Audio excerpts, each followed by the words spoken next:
Joining us here in the studio right now, we have Minority Leader of the Florida State Senate, Lori Berman. She represents parts of Palm Beach County, Florida. Welcome to you. And the town is, or the area, how is it? Is it Ochapi? Is that it? I don't even know. It's the Everglades. Right. It's an hour from anywhere near. Thank you so much for having me on. I'm awfully glad to have you, because let's talk about who came up with this idea. I believe it was the Attorney General of the state of Florida, and you have made your concerns known. Let's talk about that. I mean, we have so many concerns about this project that's moving at warp speed. This only started a little over 1 week ago that the Attorney General announced we were going to have this project. There are ethical concerns, there are environmental concerns, there are financial concerns. So we wrote a letter to the Attorney General asking him a series of questions, and of course, we haven't heard anything back yet.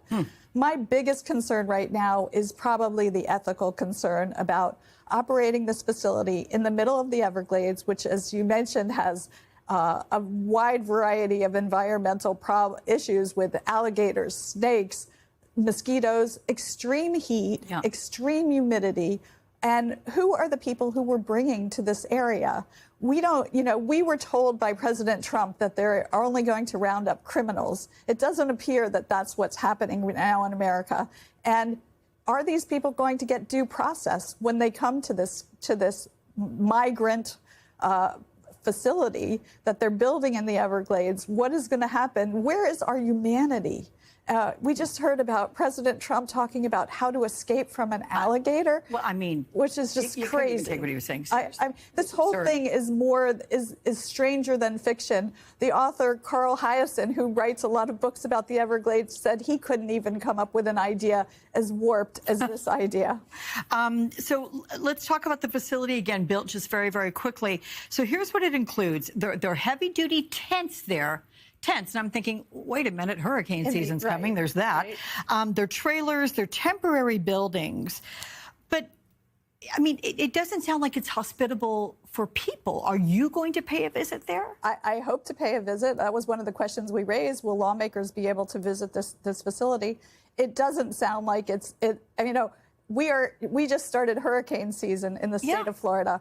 And they're putting this facility right in the middle of an area that is prone to hurricanes. What's going to happen if there's a hurricane? And what they're doing is they're using the same kind of buildings we use after a hurricane. That's what the makeshift buildings are. They're facilities that are put in place to help people after a hurricane, not to withstand a hurricane. Yeah, absolutely. So Florida Republicans and state leaders, they, I'm sure, have argued with you about all this. They're saying, look, this is going to be a deterrent, correct, for all these undocumented immigrants.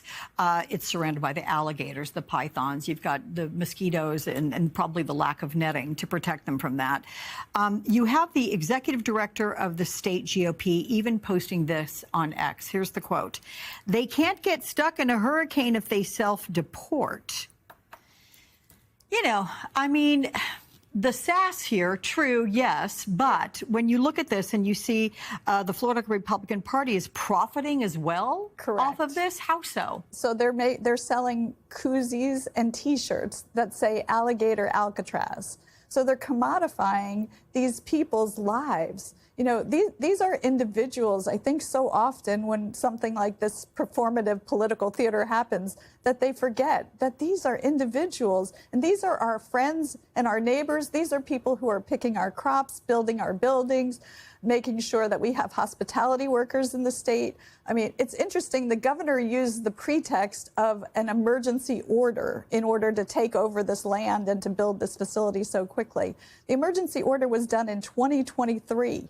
I looked up emergency in the dictionary, and it says sudden and unexpected. So it's crazy that that's the pretext that they're using to build this makeshift prison camp. All right. Well, Lori Berman, thank you for sharing your concerns with us and for coming up to New York, and safe travels back to Florida. Thank you.